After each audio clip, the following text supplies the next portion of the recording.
Media మిత్రులకు, రామచంద్రపురం నియోజకవర్గ ప్రజలకు, భారత చైతన్య యువజన పార్టీ అభిమానులకు, భారత చైతన్య యువజన పార్టీ అధ్యక్షులు బోడి రామచంద్ర యాదవ్ గారికి దీపావళి సందర్భంగా నా హృదయపూర్వక ధన్యవాదములు మరియు శుభాకాంక్షలు తెలియజేసుకుంటున్నాను.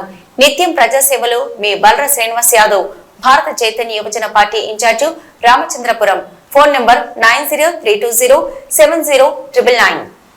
మీడియా మిత్రులకు, రామచంద్రపురం నియోజకవర్గ ప్రజలకు, భారత చైతన్య యువజన పార్టీ అభిమానులకు, భారత చైతన్య యువజన పార్టీ అధ్యక్షులు బోడే రామచంద్ర యాదవ్ గారికి దీపావళి శుభాకాంక్షలు తెలియజేసుకుంటూ, మీరు మీ కుటుంబ సభ్యులు అందరూ కూడా ఆయుర ఆరోగ్యాలతో అష్టైశ్వర్యాలతో ఉండాలని మనస్ఫూర్తిగా కోరుకుంటూ, భారత చైతన్య యువజన పార్టీ ఇన్ఛార్జ్ రామచంద్రపురం బర్ల శ్రీనివాస్ యాదవ్.